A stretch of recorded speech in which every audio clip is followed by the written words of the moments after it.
سرور کائنات علیہ الصلوۃ والسلام فرماتے ہیں آنکھوں کی بدکاری دیکھنا ہے، یہ آنکھوں کا زنا ہے جو آنکھوں کے ذریعے بے حیائی کرتے ہیں۔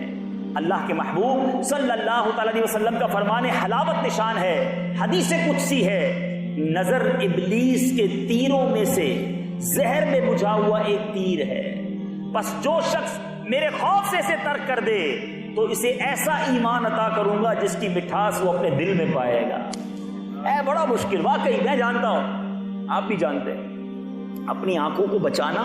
کوئی بے حیائی کا منظر سامنے آ جائے، کوئی بے پردہ عورت سامنے آ جائے، اب نگاہیں جھکانا ہے مشکل کام، کیونکہ نبی پاک نے فرمایا یہ شیطان کا وہ تیر ہے جو زہر میں بجھا ہوا ہے، لیکن جو اللہ کی رضا کے لیے اسے چھوڑ دے گا ملے گا کیا؟ فرماتے اللہ فرماتا ہے میں اسے ایسا ایمان عطا کروں گا جس کی مٹھاس وہ اپنے دل میں پائے گا۔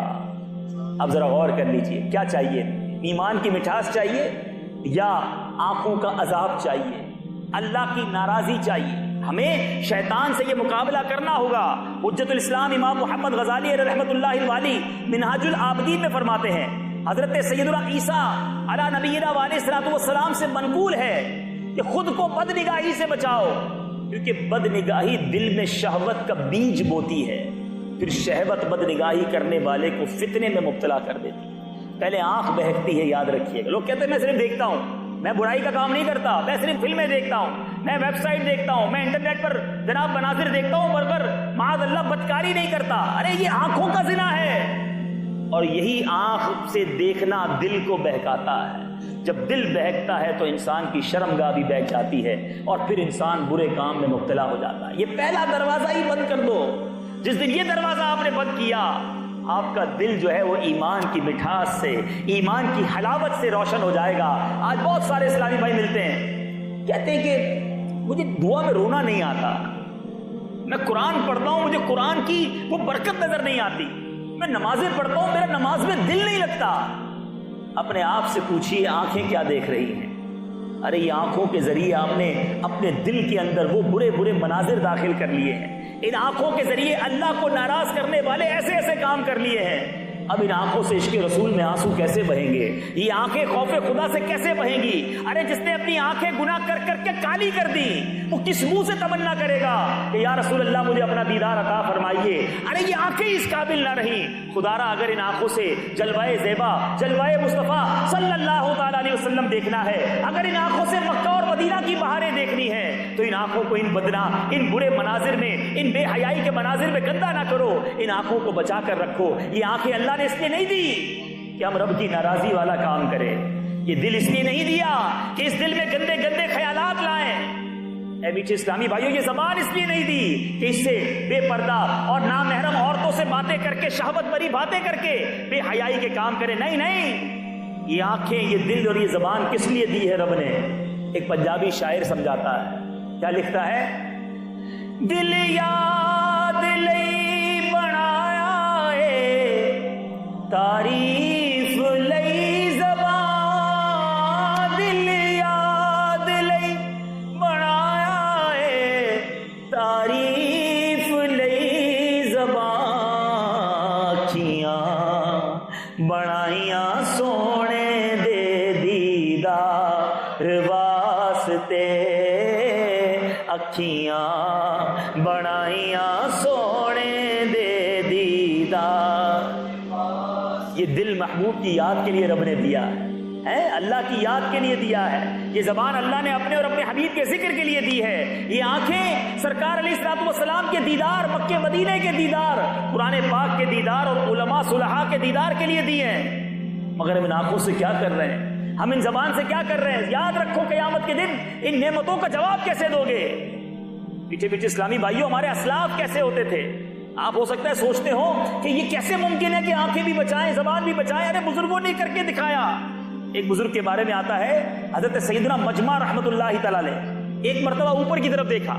یہ جو ادھر ادھر دیکھتے رہتے ہیں نا، کبھی ادھر دیکھتے ہیں کبھی ادھر دیکھتے ہیں، آوارہ نظری جو کرتے ہیں، سنو، کہتے ہیں ان بزرگ نے ایک بار اوپر کی طرف دیکھا، چھت پر ایک عورت پر نظر پڑ گئی، فوراً نگاہ جھکا لی اور اس قدر پشیمان ہوئے کہ عہد کر لیا کہ آئندہ کبھی بھی اوپر نہیں دیکھوں گا۔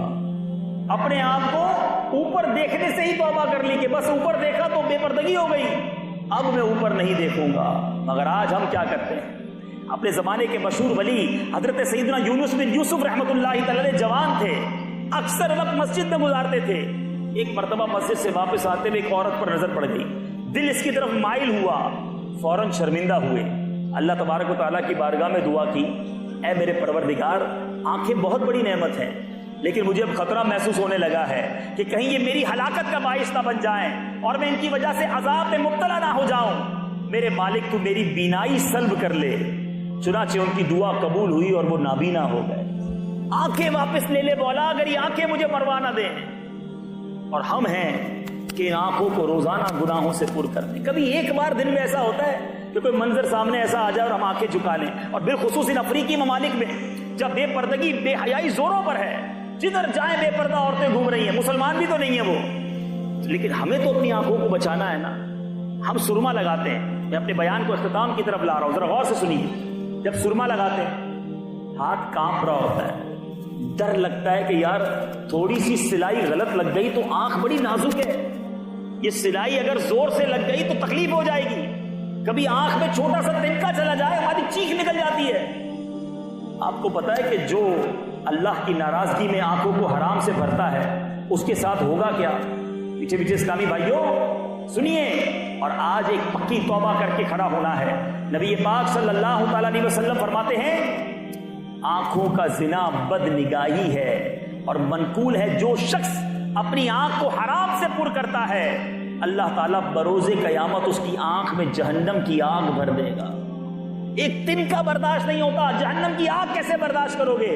سرمے کی سلائی لگانے والوں، روایت میں آتا ہے عورت کے محاسن یعنی خوبیاں دیکھنا ابلیس کے تیروں میں سے ایک زہریلا تیر ہے، جس نے نامحرم سے آنکھ کی حفاظت نہ کی بروز قیامت اس کی آنکھ میں جہنم کی سلائی پھیری جائے گی۔ جہنم کی سلائی کیسے برداشت کریں گے؟ آج اپنی آنکھوں کو بچا لو، ورنہ اس دن اللہ کے عذاب سے کیسے بچو گے؟ اور صرف آنکھوں کی بے حیائی نہیں، زبان کی بے حیائی کیا ہے؟ زبان کی بے حیائی یہ ہے کہ ہم زبان سے بری باتیں کرتے ہیں، چار دوست مل جائیں تو اب بری باتیں شروع ہو جاتی ہیں، عورتوں کی باتیں شروع ہو جاتی ہیں، بے پردگی کی باتیں شروع ہو جاتی ہیں۔ نہ مسلمان کا یہ طریقہ نہیں۔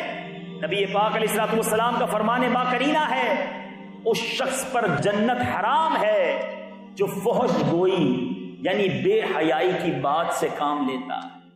بے حیائی کی باتیں کرنے والوں، چند دوست مل کر انجوائمنٹ کے لیے گندی باتیں، برے واقعات سنانے والوں، سنو، جہنم کا عذاب تو سخت ہے نا، مگر ایک شخص جہنم میں ایسا بھی ہوگا جس سے جہنمی پناہ مانگیں گے۔ جی ہاں، منقول ہے کہ 4 طرح کے جہنمی کہ جو کھولتے پانی اور آگ کے درمیان بھاگتے پھرتے ہلاکت مانگتے ہوں گے، ان میں سے ایک وہ شخص اس کے منہ سے پیپ اور خون بہتے ہوں گے۔ جہنمی کہیں گے اس بدبخت کو کیا ہوا، ہماری تکلیف میں یہ اضافہ کیے دیتا ہے۔ کہا جائے گا یہ بدبخت وہ شخص ہے جو بری بات کی طرف متوجہ ہو کر اس سے لذت اٹھاتا تھا، جیسا کہ مرد و عورت کے معاملات کی باتوں سے، جو بری باتیں سنتے ہیں، کرتے ہیں، مزے لیتے ہیں۔ یہ اسلام کا طریقہ نہیں۔ آپ نے سنا کہ جہنم بھی ان سے پناہ مانگیں گے۔ اللہ مجھے بھی محفوظ فرمائے۔